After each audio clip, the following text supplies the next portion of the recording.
On va parler du mal des transports. Alors, lorsqu'on voyage, en général, c'est quelque chose qui vous donne la nausée. 3 millions de personnes en souffriraient. Docteur Ichou, que faut-il faire? D'abord, c'est dû à quoi ce mal des transports? C'est uniquement la voiture ou ça peut être l'avion, par exemple, ou le train? Ça peut être tout moyen de transport, l'avion, le train, le bateau. D'accord. Parce que le bateau, c'est le mal de mer. Rarement à cheval. Non, mais le bateau, c'est le mal de mer, oui, mais plutôt. c'est un peu la même chose. Ça vient, en fait, le mécanisme, il est simple. Ça vient d'une distorsion entre ce que l'équilibre de votre cerveau, vous savez, on en avait parlé l'autre fois pour les vertiges, qui est dans l'oreille interne. Le vestibule, là. Le vestibule, exactement. La cochlée et le vestibule, qui vous donne votre position et qui vous donne votre état d'équilibre, et ce que vous disent vos yeux. C'est-à-dire, quand vous voyagez, vos yeux ne sont pas fixes. Là, quand on se parle, je ne bouge pas, j'espère.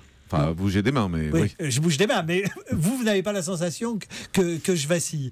Quand vous êtes en voiture, vous voyez le paysage défiler. Donc, vos yeux ne vous donnent pas les mêmes informations. Il y a une discordance que... Ah, je comprends. C'est-à-dire que nous, on est assis... Rien compris. Non, moi j'ai compris. Je vous explique, Julie. Voilà. Vous allez me dire si c'est ça. c'est ça. C'est-à-dire que nous, on est assis sans bouger dans la voiture. Oui. Or, dans les yeux, on voit le paysage qui bouge. Voilà. Donc, c'est cette distorsion entre le fait de ne pas bouger et en fait avoir le paysage qui bouge. Exactement, parce qu'il y a une discordance entre votre état d'équilibre qui se trouve dans l'oreille interne et dans le cerveau et ce que vous disent vos yeux. Quand on est au cinéma, on tombe pas dans les pommes, on a pas mal au cœur. Oui, mais il n'y a pas de déplacement. Vous avez un regard fixe et vous faites bien de me faire cette transition. Il y a un truc qui bouge devant nos yeux. Non, mais ça bouge pas. On n'est pas sorti de l'auberge.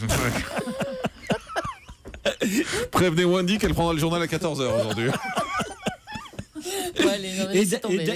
Et d'ailleurs, vous faites bien de donner cette petite information parce que les pilotes de ligne, vous savez, les pilotes de ligne d'avions à réaction qui vont très vite, ils peuvent avoir aussi ce type de trouble. Et pour les passer, ils regardent fixement. C'est-à-dire que c'est le fait de regarder fixement parce que vous ne vous en rendez pas compte, mais quand vous voyagez, vos yeux bougent. Non seulement le paysage défile, mais vous regardez... Mais par exemple, on a souvent mal à la tête quand on est dans une voiture et qu'on lit. Ça fait mal à la tête de lire. C'est pareil, parce que là, vous faites faire à votre cerveau autre chose que ce qu'il est en train de vivre dans sa situation physique. Encore une fois, c'est une discordance entre ce que fait votre cerveau et ce que vous avez dans l'équilibre. Donc, effectivement, ça touche pas mal les enfants. Qui n'a pas d'histoire à raconter de voyage qu'on faisait en voiture derrière en demandant à papa de s'arrêter parce que ça vous mettait dans un état de nausée. Il y avait des voitures spéciales pour ça, là. Les CX par exemple, je me souviens. Vous savez, ces voitures qui avaient des grosses suspensions, on était malade forcément dedans. Ah ouais, alors, oui, parce que c'est la voiture qui avait une suspension. La DS. Oui, ou la DS peut-être. C'est la DS. J'ai vomi. La DS, elle montait, elle exactement. C'est ça. Et ça rendait malade, toujours, la DS. Tout ce qui va donner un mouvement peut entraîner cette sensation de nausée, de pâleur, de sensation de vertige et vous êtes mal à l'aise. Mais tous les gens ne sont pas logés à la même enseigne. Il y a des gens qui sont particulièrement sensibles à ça et d'autres moins.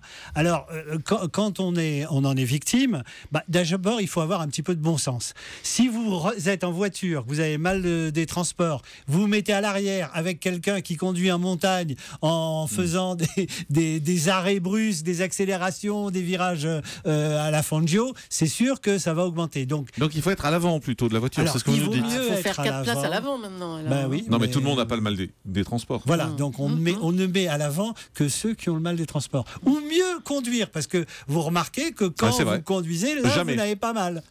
Donc, c'est aussi une projection de votre cerveau qui est dans une détermination. Et d'ailleurs, on conseille même aux gens qui l'ont de penser à quelque chose, de éventuellement même faire des jeux. Mais ça dépend de l'état. Il y a des états qui vous mettent très très mal à l'aise au bord de l'évanouissement, et puis d'autres états qui sont, disons, à la limite du supportable. On a quelqu'un de l'équipe qui en souffre. Quand on était parti faire notre opération à Valmorel, Gérald Kerziek, il fallait qu'il monte devant parce que vous le mettez à l'arrière de l'ambulance de la voiture. Mais pas du tout, il est malade. On était avec Marcel, il était blanc. Et donc il est à tout prix, il fallait qu'il monte devant. C'est rassurant pour un urgentiste. Voilà.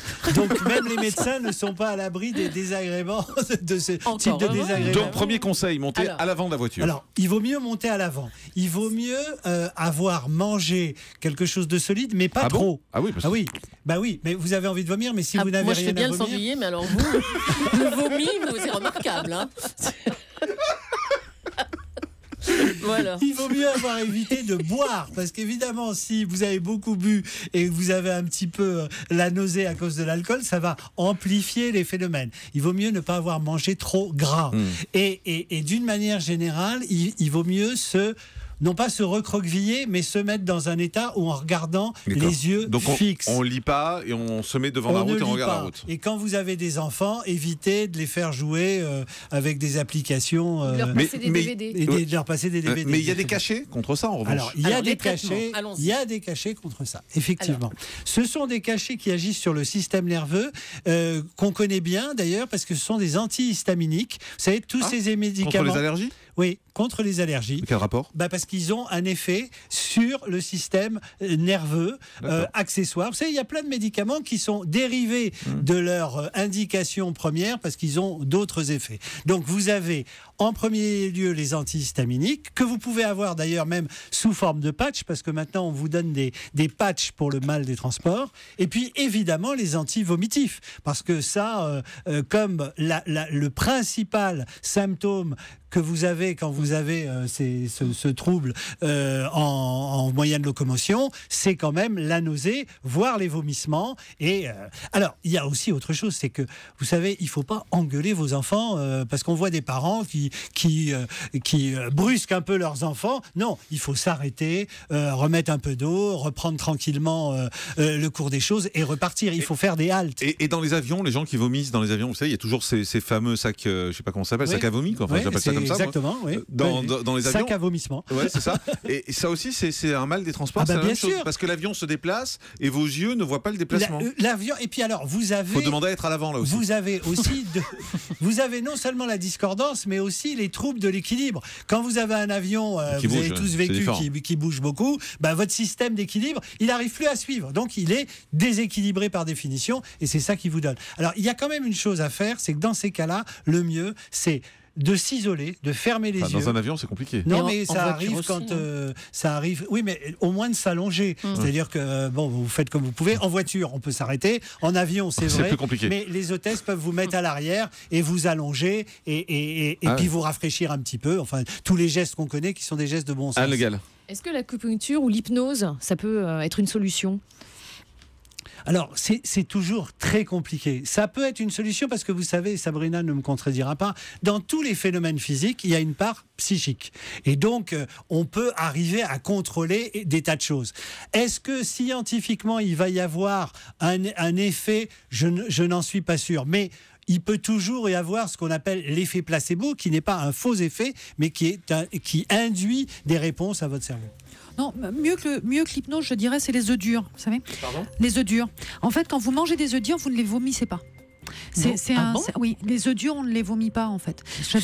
Vous allez bien, Sabrina ? Ça va très bien.